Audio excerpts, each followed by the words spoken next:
Hello to all the speech-language pathologists in the class.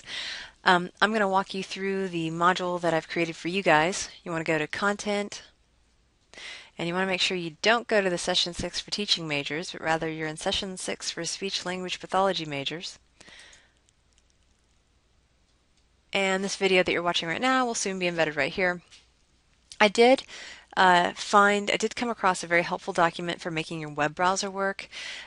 Earlier in the semester, back in August, the Chrome browser seemed to be working just fine without any issues, and then suddenly the Chrome browser, somewhere in September, maybe early October, it just stopped working for a lot of people, and it just started acting differently. And it's doing its job. I'm not sure if they updated the browser or something, but Chrome no longer was that useful.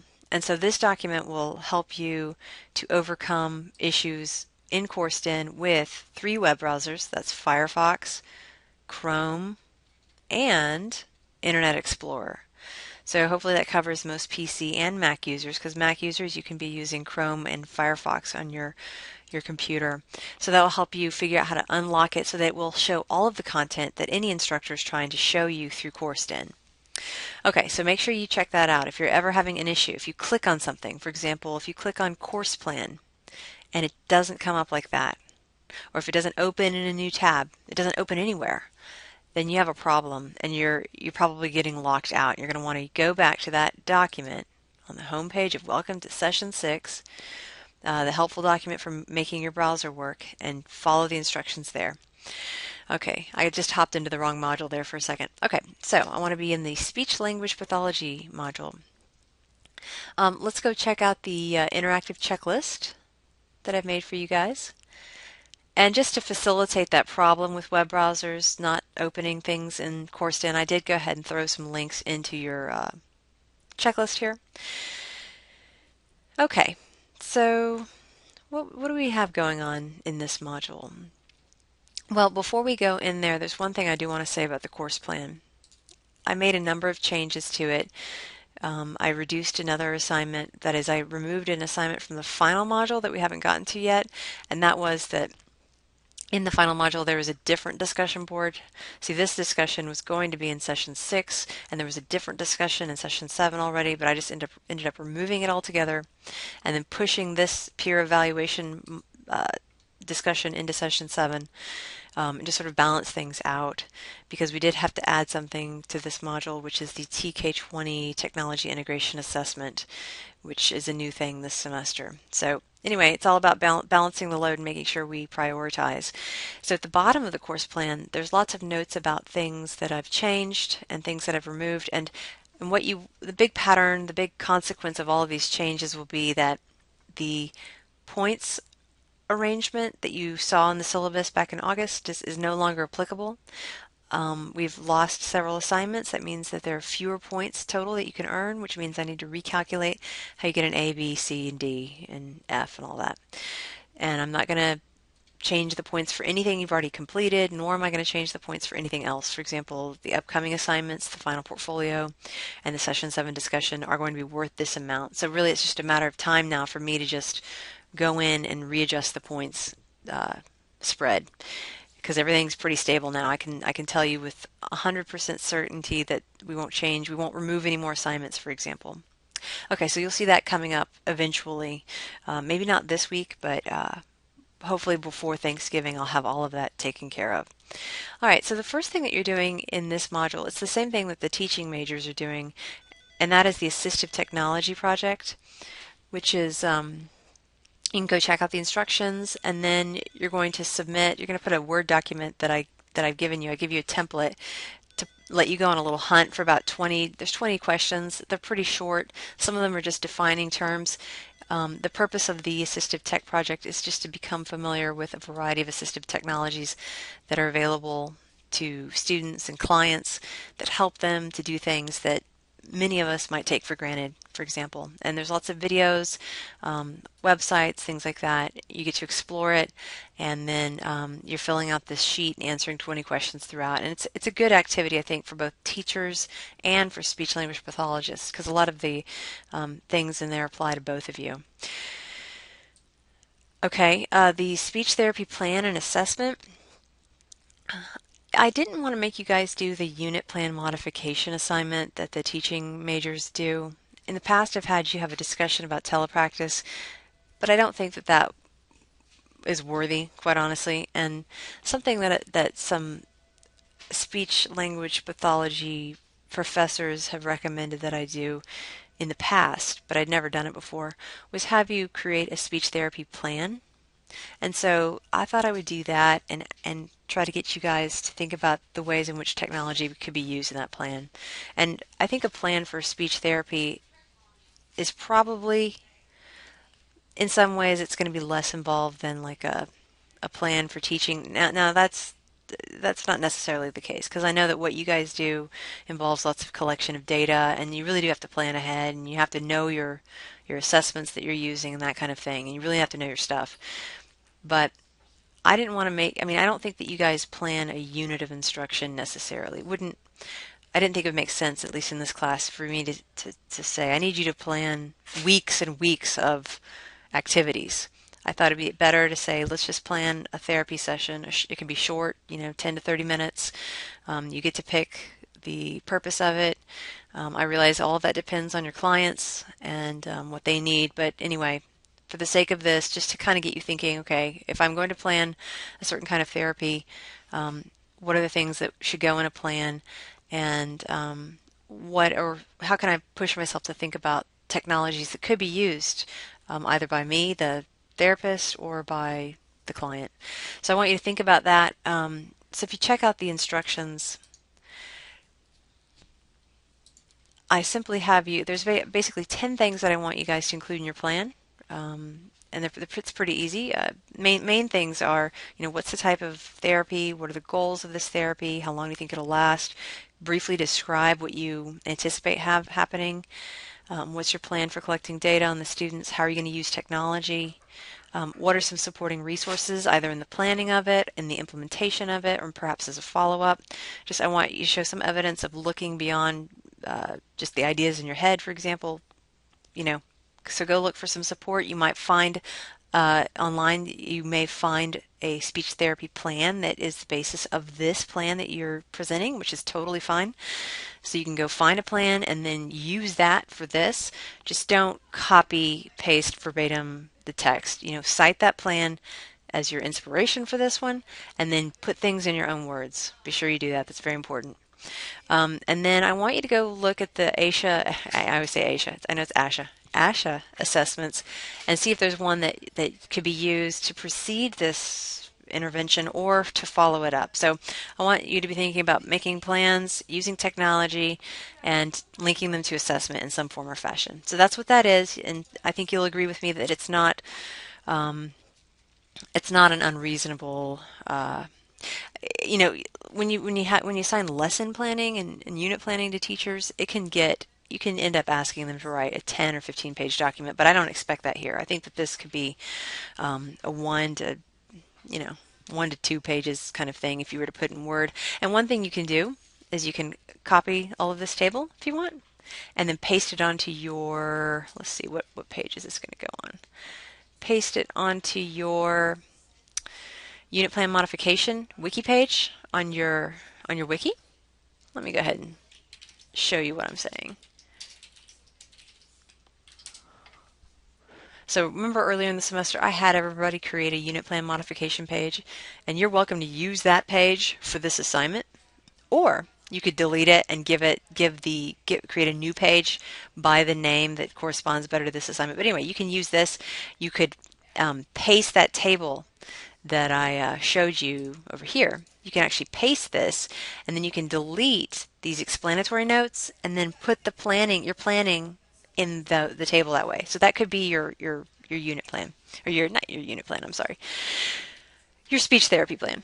All right, so let me know if you have any questions about that. I'm going to go ahead and close the things I have talked about. All right, finally, top tech for SLPs in schools. Let's go check that out. So the role of the school-based speech-language pathologist is an evolving one, just like lots of roles of people in many educational contexts. And I actually read a couple of articles about this, and it's interesting the ways in which your role is probably pretty unclear to a lot of other educators in the school setting, but that's sort of a different issue. What this particular, hang on a second, I'm going to pause this. Sorry about that. Things were getting very loud in the hallway, and I could really barely hold a thought in my head. Okay, so the role of SLPs is changing in schools, and technology is changing our society in a variety of ways, including the school environment. And we've talked about that a bit in this semester about the way BYOT is on the rise in Georgia, particularly around Atlanta. And there's a very good chance that if you become a school-based SLP that you will work in a setting with BYOT, for example, and so all of that relates directly to your practice as an SLP, and what's possible in your school. And sometimes, also along with that, there's sort of a, tight sort of budgetary climate. There's not a lot of money to go around for spending on things like technology. So even if you have a 2-inch thick glossy catalog full of technology that would really help a particular student with a particular issue, there's a good chance that you won't be able to spend that money on that student. I mean, I don't know. I think it'll vary by district, it'll vary by how convincing you are, it'll vary by the need and that kind of thing. But there's a good chance that the types of technology that you're going to have available to you are the same types that classroom teachers have, which is workstations, maybe a few iPads, maybe a smart board, that kind of thing. So I wanted you to think about that environment, and I wanted you to think about what ASHA says the school-based SLP's role is looking like, and what are the major aspects of the work that you do. And there's a couple of things that ASHA said that you guys would be doing. You're going to be working with students who are medically fragile. You're going to work with clients with dysphagia, and I know that's a swallowing disorder. I'm not sure how to pronounce that exactly. Work with reading, writing, and curriculum. Evidence-based practice, response to intervention, and telepractice. And I just picked a few of these 5 major areas that ASHA has noted, and I thought, let's think about how we can use technology to support these areas that you guys, if you're in the school setting, let's think about how technology may intersect with your practice as an SLP in this context. Okay, so I wrote 3 questions that tie directly to those things that I underlined in the ASHA passage. Okay, and I want you to think about these questions. I want you to thinking through the lens of how we use technology. I want you to pick 1 or more questions to guide a really sort of brief search. You're going to hunt for a technology tool or a resource, something related to technology that can be used in your SLP practice in schools to support the work that you're going to be doing there. And so I want you to go on a hunt, do a research problem, be aware, I want you to read this. This is the budget, a quick summary of the budget problem, a quick summary of the realistic technology context I want you to pretend that you're working in, which probably doesn't look too different from the reality of lots of folks, around Carrollton. And then I give you the assignment. I break the assignment down into basically 3 main steps. You're going to choose 1 or more of those questions that I posed above. These 3 questions, like how can the school-based SLP use technology in support of reading, writing in the curriculum, in support of evidence-based practice, or how can the SLP use telepractice technology to open access to services to clients across the district? So those are the things that those are the questions I want you to use to drive your research. Research is almost a bigger word than this assignment needs. Really, you're just going on a hunt. You want to go out and explore, and I give you, in step 2, I talk about the research piece. I'm pretty loose about where you can get your sources from. You don't have to get them from like a peer-reviewed article, but you can. It's sort of open. It can be from a researchy kind of article. It can be from something you found online that a practitioner said, "Ooh, I love this tool, and everybody else I know loves this particular tool, and this is how we're using it." There's lots of blogs out on the web. There's lots of various types of practitioner information that you can go and look at. I don't want you to just pluck the first thing you find. I want you to go see if you can find repetition. It'd be good if at least 2 places agree that something's really good. I mean, 1 person can say anything one time, but see if you can find more than one person saying that a particular tool is good, for example.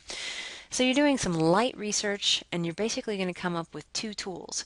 Uh, Now that's a broad term. It could be an app. It could be an online repository with communication boards, for example. It could be a technology that'd be good for doing telepractice, like the program Google Hangout.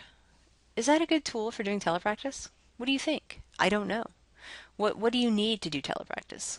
I mean, to me, it looks like you just need a, something like Google Hangout, or which is free at this moment, or GoToMeeting, or Skype, maybe. But what's the easiest tool to use? What are people out in the field saying?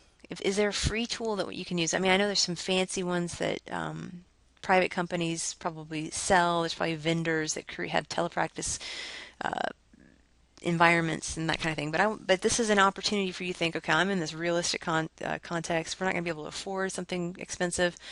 What are people out in the field saying works for them? So, okay, so you're going to pick two tools. So the door is pretty wide open because these are three broad questions. Okay, it can be an app, it can be a piece of hardware. Well, not really a piece of hardware, but it can be something that's beamed through hardware, like your interactive whiteboard. And then you're going to share the two tools that you locate, and you're going to provide all this information about them. And it's not a lot. It's actually not very much at all. You're going to tell me what it's called, where's a link to information about it, what educational level do you think this is appropriate to? And I know this is iffy because maybe you don't see your clients in terms of their age, but you see them in terms of their needs. That's fine. Just do your best on that. Put an X mark if you think that the tool could be used in the particular age ranges. How do we access it? If we wanted to use this, is this a software download? Is this on a web browser? Do we have to have an app on a particular, like on an Android device, for example? I mean, how do we access it? Description, tell us what it is and how we can use it as speech language pathologists in the K-12 setting. What about the source? Where did you hear about this? Did you learn about it from somebody you talked to, a speech language pathologist practicing in Carroll County, for example? From your SLP professor? Did you learn it from a blog online? Did you find a Galileo article? Just quickly tell us where you learned it from. And you don't have to provide, if it's a real human that you learned it from, you don't have to provide their name. Just let us know where you found it out, okay?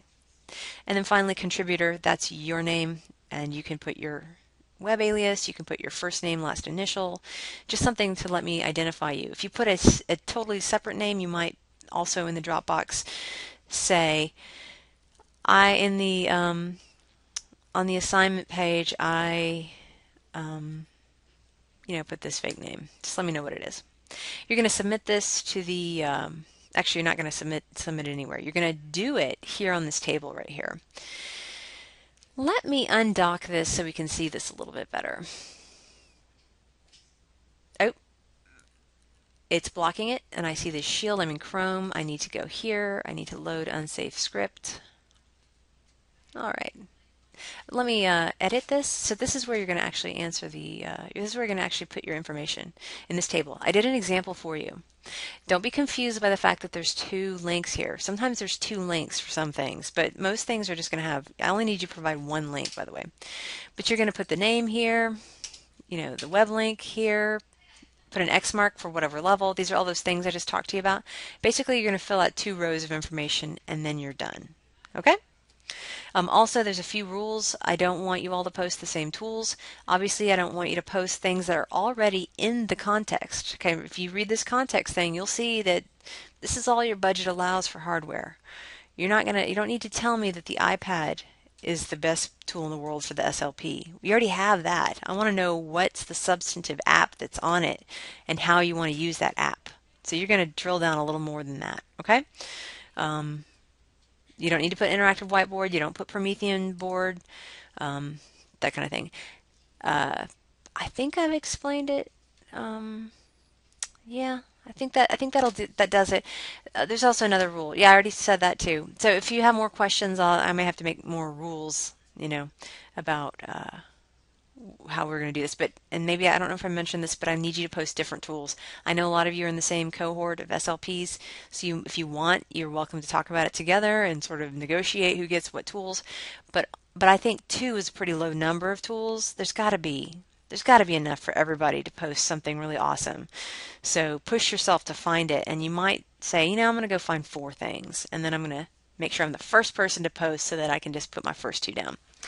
Okay, there's one other thing I want to talk about in this module, and that is that we have a TK20 technology integration assessment, and it's not quite ready, but the instructions will be here on this page. I'm going to go ahead and undock this too so we can see it a little bit better.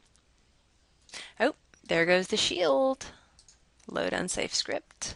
Okay, so if you're a teaching major, you're going to grab the document here. If you're a speech language pathology major, which you are, you're going to grab the document that I load here, and then you're going to basically save that template. You're going to fill it out, and you're going to show evidence that you have mastered the things that you're supposed to master in this class.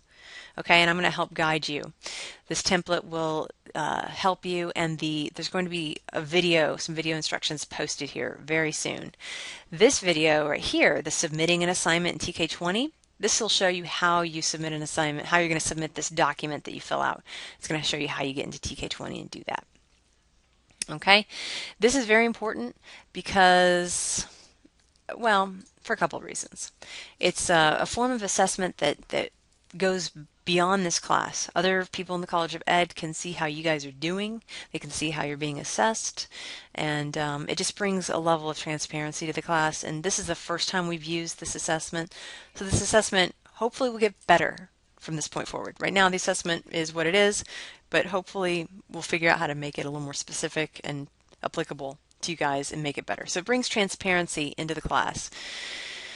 The other reason it's probably important to you guys is because if you don't do it, you can't get credit for the class. So you've got to do it, and you've got to do it in a timely fashion. You don't want to wait, you know, we don't want to wait on this. You don't want to delay too much. So I'm urging you to get it done before Thanksgiving. If you get it done a little later than that, that's fine too. But at some point, if I don't have it, the people that don't have it turned in are going to get an incomplete, and then you have to wait, and that might mess up financial aid, and who knows what that will do. So we don't want to go down the incomplete path if we don't have to, but that's probably the end result. Like, let's say you did all your work and you've got an A in the class, but you don't do this, you're going to get an incomplete till you do this. So let's just get her done now rather than go through a bunch of paperwork to not get it done, then have to re-get it done, if that makes sense. Okay, so that's Module 6. I apologize for the lengthy explanation, but hopefully it's clear what you're going to do. I felt like I needed to give a lengthier explanation, in part because we have 2 session 6s, and I wanted to make sure that they know exactly what they have to do, and they don't get lured by the other majors' assignments and that kind of thing. All right, you guys, we're almost there. Let me know how I can help.